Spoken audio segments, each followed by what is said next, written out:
Au Togo, chaque année, plus de 40 000 demandeurs d'emploi arrivent sur le marché du travail.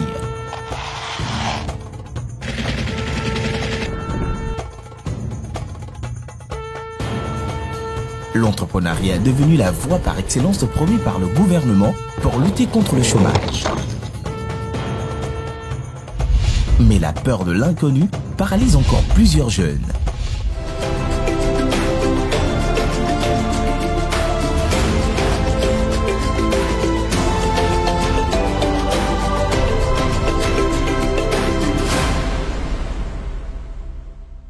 Précédemment, dans le Super Entrepreneur, deux nouveaux candidats ont quitté la villa du Super Entrepreneur. Agbossou Jeannette et Boyona Patient n'ont pas su convaincre les membres du grand jury. Mais l'aventure continue à la villa. Super Entrepreneur, des entrepreneurs qui réussissent. Cette télé-réalité est une initiative de Brain Power Communication et d'AIM sous le parrainage du ministère du Développement à la base, de la jeunesse et de l'emploi des jeunes. Avec le soutien du Fayège, Supermarché Ramco, la parfumerie en ville, OTR, CCIT, T-Oil, Fawas Sarl, Bolloré, CNEJ, CFAO Motors, Bébé Lomé, Nioto, TVT, Hôtel Résidence Madiba, Hôtel Sarakawa, GTA Assurance Vie, TDE, La Poste, Cadert, Hôtel 2 février, Centaure Communication, Togo Event, Yilim, Livingstone Center, Palms, Gateworks, Isla International, Clinique de l'Atlantique, FSA, Snage, TLS Africa, One Radio, Zephyr, Taxi FM, Fauna Cultura, NG Corporation.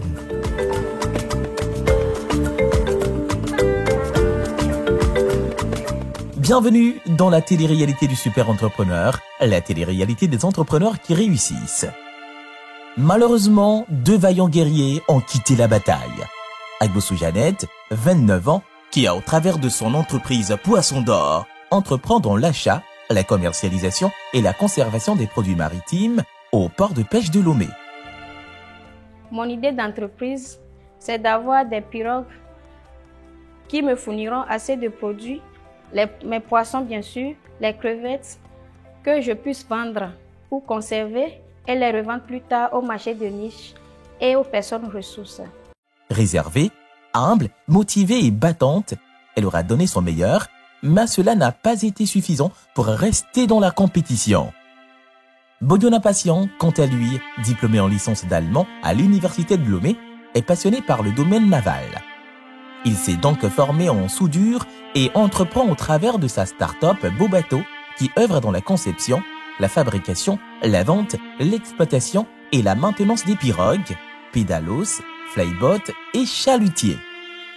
Notre projet aussi soutient les ODD et répond aux ODD numéro 2 et numéro 14, c'est-à-dire la production halieutique et le respect de la vie marine. Candidat rigoureux, sérieux et déterminé, il ne continuera malheureusement pas l'aventure du Super Entrepreneur. Résultat des courses, sur 20 candidats retenus pour la villa, 4 ont été éliminés. Adjato Rodabalo, Anna Dehezou, Agbossou Jeannette, Boyona Patient. Il reste donc 16 candidats et dans la course pour la finale, seulement 8 resteront. Mais pour l'heure, les formations continuent pour les candidats du Super Entrepreneur. Déjà en salle de formation avec M. Sedami Agboton, tout droit venu du Bénin, ils vont parler de comment gérer une équipe gagnante. M. Sedami Agboton est coach certifié Maxwell, formateur et conférencier en leadership et communication. Un entrepreneur est également un leader, un chef d'équipe qui a pour mission de drainer ses collaborateurs pour des meilleurs résultats au sein de son entreprise. Mais comment s'y prendre pour faire de cette équipe une équipe gagnante? C'est ce que nous allons savoir pendant cette session qui tourne autour du thème « La gestion d'une équipe gagnante ». Elle se fera en 3 étapes avec M. Sedami Agboton, qui est formateur venu du Bénin, coach certifié Maxwell et conférencier spécialisé dans le leadership et la communication. La formation se déroulera en 7 points. 1. La notion d'équipe. 2. Les lois qui régissent le travail en équipe. 3. Les caractéristiques d'une équipe gagnante. 4. Comment les différents tempéraments des membres d'une équipe peuvent collaborer. 5. Le travail d'une équipe du point de vue d'un leader. 6. Les notions qui se complètent et s'opposent. 7. La planification d'une équipe pour être productif. Définissons d'abord les concepts. C'est quoi une équipe? Pour vous, c'est quoi une équipe? Comment on peut définir une équipe? Bon, moi je dirais qu'une équipe, c'est l'ensemble de personnes qui d'horizons divers qui se réunissent pour un but en commun. Contrairement à un groupe, une équipe est un ensemble de gens, d'accord, qui sont ensemble pour aller vers un objectif qui est commun. Qui dit commun, c'est quelque chose que nous partageons tous entre les membres de l'équipe. À présent, nous allons voir ce qu'on appelle 6 lois infaillibles du travail en équipe. La première loi qu'on va voir ce soir, c'est la loi de l'importance. Le chiffre 1 est trop petit pour accomplir des exploits. Parce que rien d'important n'a jamais été accompli par un seul individu. La seconde loi que nous allons voir, c'est la loi du créneau. Tous les joueurs ont une place correspondante à leurs compétences. Parce qu'en réalité, les amis, quand chaque membre est au poste qu'il faut, les choses se passent plus ou moins bien. Sinon bien tout court. J'ai regardé dans votre parcours une épreuve où il fallait transporter de l'eau avec une cuillère. Est-ce que quelqu'un s'en souvient? Parce que si vous ne vous en souvenez pas, c'est qu'il y a un problème. Il y avait une équipe qui a attiré mon attention, je ne me rappelle plus de laquelle. C'est celle qui a choisi de mettre ces éléments, ces bons éléments à l'extrême et les femmes à l'intérieur. C'était quelle équipe? Ok? Parce que vous estimez qu'à l'intérieur, la distance, elle est plus facile. Enfin, le challenge est plus facile.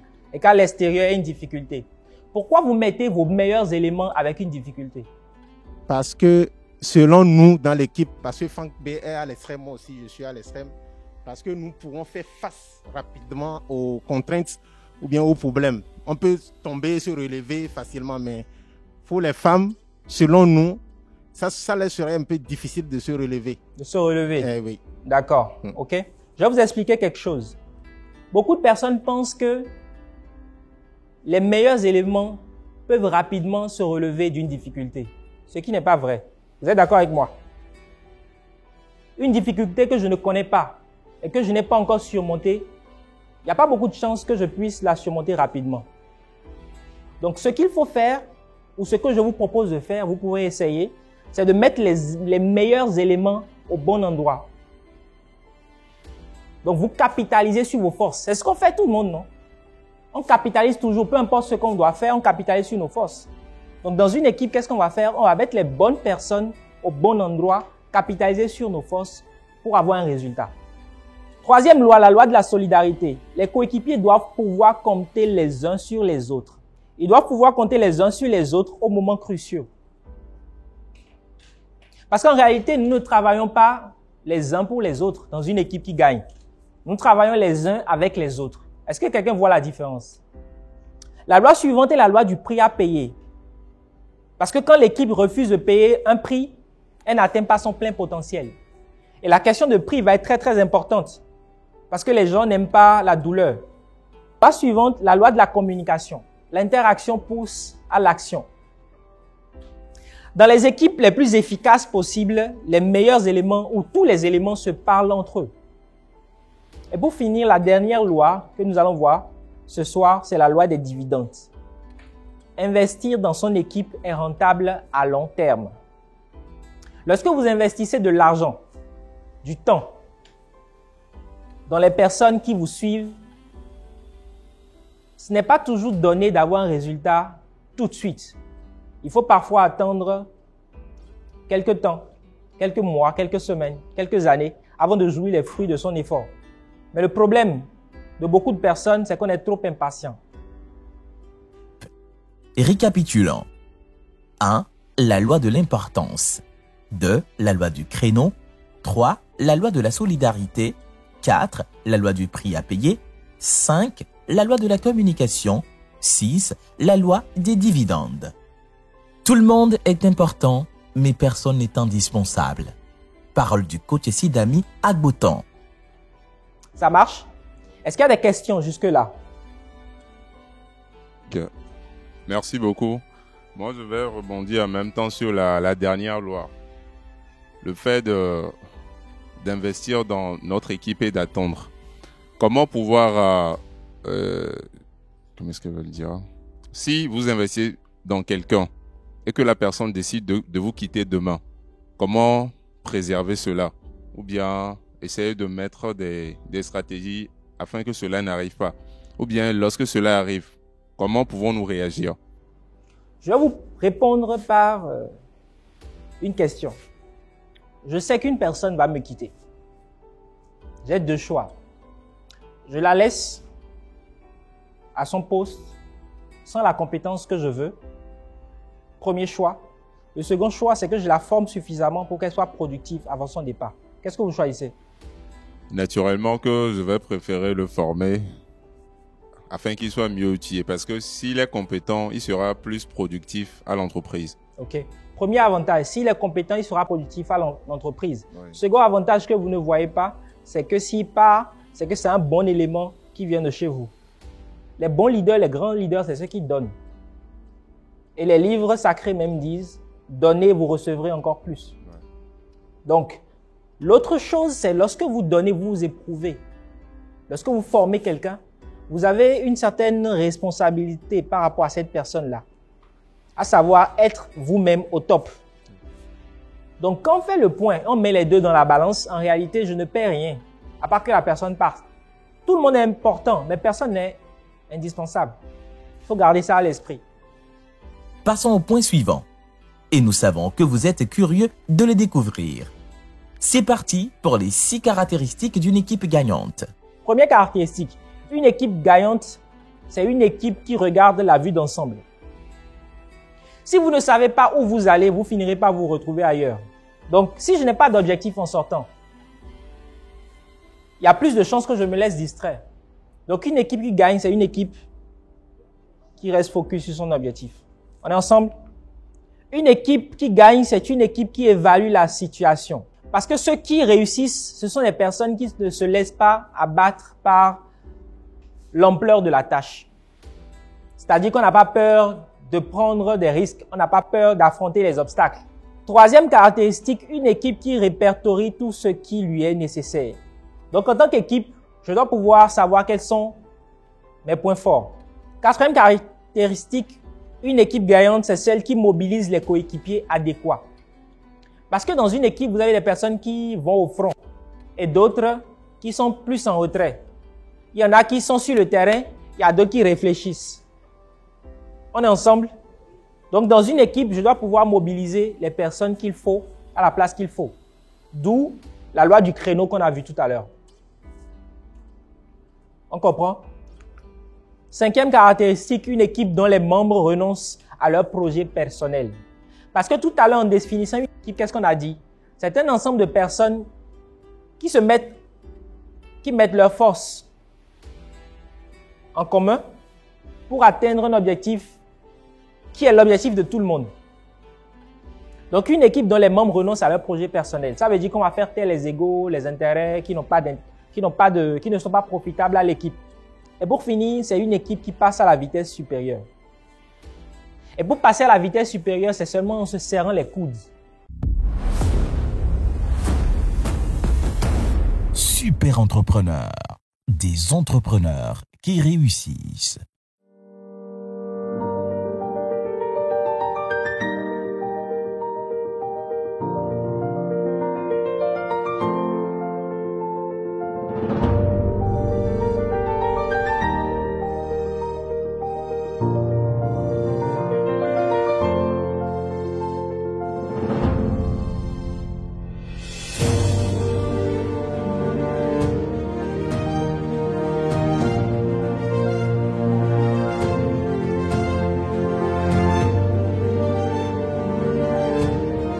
La parfumerie en ville, l'univers du luxe. Je peux te donner un secret, tu m'en donnes un autre? Oui, vas-y, je t'écoute. Quel parfum tu utilises pour ta bouche? Un parfum? Mais non, je n'utilise pas de parfum. Laisse-moi te montrer. C'est tout simplement le chewing-gum Nice Fresh. C'est ça ton secret? Oui.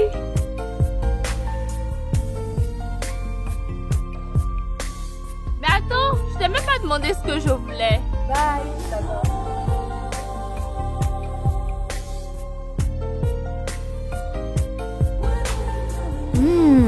Nice Fresh.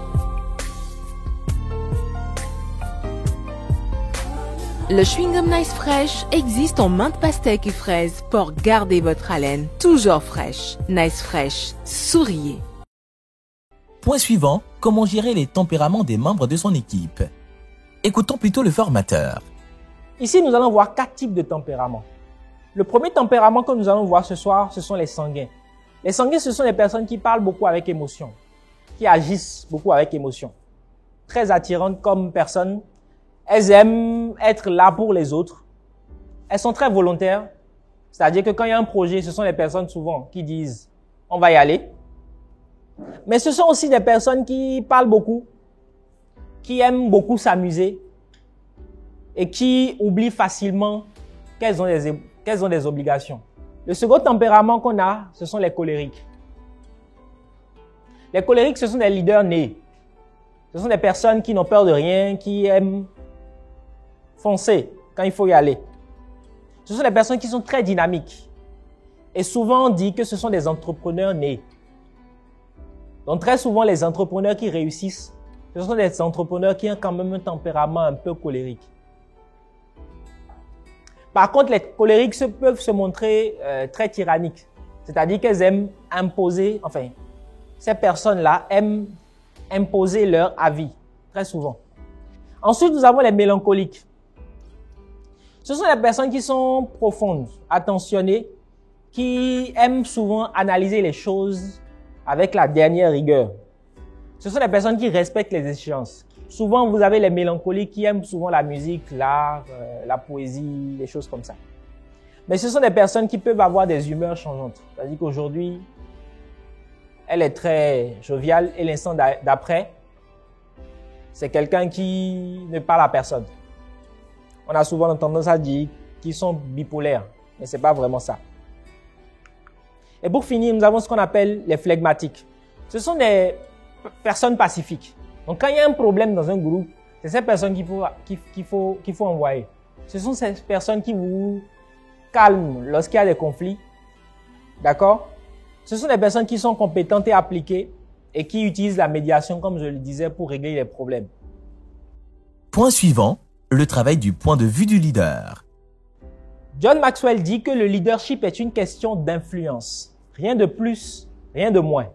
Donc, votre leadership se mesure dans votre capacité à exercer votre influence sur une personne ou un groupe d'individus. Ici, il est très important de noter la différence qu'il y a entre le leadership et le management. En réalité, le leadership, comme je le disais tout à l'heure, c'est la capacité que, en tant que leader, j'ai de drainer une personne ou un groupe d'individus vers un objectif qui est commun. Le management, par contre, se concentre exclusivement sur le maintien et le respect des procédures. Donc, le leadership n'est pas le management. Mais le bon leader, c'est celui qui est un bon manager. Parce que même si j'ai la vision, à un moment, je dois gérer les gens. Et on va voir tout à l'heure pourquoi le manager n'est pas automatiquement un bon leader. Ça marche? J'aime beaucoup cette citation de Steve Jobs qui dit « La gestion consiste à convaincre les gens de faire ce dont ils n'ont pas envie, alors qu'un leader cherche à inspirer les gens à faire ce dont ils ne se sentaient pas capables au départ. » Le leader, c'est celui qui draine les gens sans contrainte. La contrainte peut être financière ou elle peut être juste une menace de virer quelqu'un. L'objectif doit être commun. Ça veut dire que lorsque j'ai la vision, les gens doivent participer à la vision pour pouvoir me suivre. On est ensemble? À présent, nous allons voir 5 fausses idées sur le leadership. Donc, le leadership n'est pas le management. Première fausse idée. Second mythe, c'est ce qu'on appelle le mythe de l'entrepreneur. Et c'est pour ça qu'il est très important de comprendre ceci. Les entrepreneurs, c'est qui? Ce sont des personnes qui sont capables de flairer les opportunités. Mais l'entrepreneur n'est pas forcément quelqu'un qui est capable de drainer du monde. C'est vrai ou pas? On est ensemble? Donc, un entrepreneur n'est pas automatiquement un leader. La troisième fausse idée consiste à penser que parce que j'ai l'information, je suis un leader. Ou on pense que celui qui est intelligent, le premier de la classe, c'est celui qui est le leader. En réalité, on a connu tous dans notre parcours des premiers de la classe qui ne parlaient jamais quand il faut dire non au professeur principal. C'est toujours celui-là qui est derrière la classe qui dit « aujourd'hui on ne bouge pas ». Et tout le monde suit. Quatrième mythe, c'est le mythe du pionnier, qui consiste à penser que le leadership, c'est le fait d'être à la tête de quelque chose, le fait d'être l'initiateur de quelque chose. Donc j'ai l'idée, je démarre quelque chose, je suis le leader. Pour être un leader, il faut d'abord avoir la vision, mais il faut que les gens me suivent. Deux conditions. Et pour finir, le mythe du poste, qui consiste à penser que parce que je suis à un poste, je suis un leader. Ce n'est pas le poste qui fait le leader, mais c'est le leader qui fait le poste. 1. Le leadership n'est pas le management. 2. Le leader n'est pas forcément l'entrepreneur et vice-versa. 3. Ce n'est pas le plus intelligent qui est un leader. 4. Un pionnier n'est pas forcément un leader. Et 5. Ce n'est pas le poste qui fait le leader, mais c'est le leader qui fait le poste. 7 conditions pour être un bon chef d'équipe. Récapitulons. 1. L'intégrité. 2. Partager la vision. 3. Donner l'exemple. 4. Être un motivateur. 5. Participer à l'autonomisation des coéquipiers. 6. Avoir une stratégie. 7. Faire preuve de leadership. En tant que néo-entrepreneur, je veux mettre sur place mon entreprise. Sur quels critères je vais me baser pour faire le choix de mes collaborateurs, ceux avec qui j'aimerais travailler? Je n'ai jamais installé une entreprise et c'est la toute première fois. Je fais comment pour faire le choix de mes collaborateurs? Merci. Le choix des collaborateurs doit se baser sur la compétence. Point final. Donc, restez sur des personnes qui sont compétentes. Celles qui peuvent faire le travail, celles qui ont les valeurs qui correspondent au profil et aux valeurs que vous partagez. Particulièrement, j'ai un problème dans ma localité. C'est que je trouve des jeunes qui sont compétents pour réaliser une activité avec moi ou bien un projet avec moi. Mais la difficulté, c'est que ceux-ci, ils adhèrent à la vision, mais sur le fait qu'ils veulent le profit tout de suite, n'arrivent pas à s'intégrer dans la vision ou bien abandonnent par la suite. J'aimerais savoir quelle est l'astuce que je peux déployer pour pouvoir canaliser ce type de jeunes afin qu'ils puissent rester dans la vision et qu'ils soient productifs avec moi. Même si pour l'instant, ils ne peuvent pas gagner tout de suite. Il faut être clair dès le départ. C'est un projet, on vient de commencer, il n'y a pas de capital, il n'y a pas d'argent. Les projections nous disent que si on fait ceci, dans ce temps, on aura ça. Donc la personne qui s'engage, elle sait que quand j'arrive, c'est pas pour gagner l'argent tout de suite. Il faut être bien clair dès le départ. Mission accomplie. À la fin de cette journée spéciale formation, nous savons comment établir un bon plan d'affaires et comment gérer une équipe qui gagne. Mon conseil à ces super entrepreneurs, c'est de profiter au maximum des notions qui sont enseignées au sein même de l'académie du super entrepreneur. Le meilleur investissement qu'on puisse faire, c'est celui qu'on fait en soi-même. Et donc l'information est importante si un jour nous voulons marquer l'histoire de notre continent. C'était là, chers entrepreneurs, toutes les astuces et les bonnes démarches pour avoir une équipe gagnante. Je suis sûre qu'elle vous servira à coup sûr dans votre entreprise et surtout pour nos super entrepreneurs qui, peut-être au long de l'aventure, auront encore à former des équipes. Si entre-temps vous avez des questions, faites-nous parvenir vos différentes questions par Facebook, Instagram, LinkedIn ou encore Twitter. À très vite et ce sera pour une autre session de formation. Prochainement, dans le Super Entrepreneur. Les formations continuent et d'autres surprises attendent les candidats.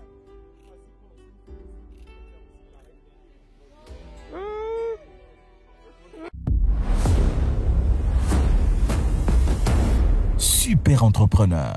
Des entrepreneurs qui réussissent. Cette télé-réalité est une initiative de Brain Power Communication et d'AIM sous le parrainage du ministère du Développement à la base, de la jeunesse et de l'emploi des jeunes, avec le soutien du Fayège, Supermarché Ramco, la parfumerie en ville, OTR, CCIT, T-Oil, Fawas Sarl, Bolloré, CNEJ, CFAO Motors, Bébé Lomé, Nioto, TVT, Hôtel Résidence Madiba, Hôtel Sarakawa, GTA Assurance Vie, TDE, La Poste, Cadert, Hôtel 2 février, Centaure Communication, Togo Event, Yilim, Livingstone Center, Palms, Gateworks, Isla International, Clinique de l'Atlantique, FSA, Snage, TLS Africa, One Radio, Zephyr, Taxi FM, Fauna Cultura, NG Corporation.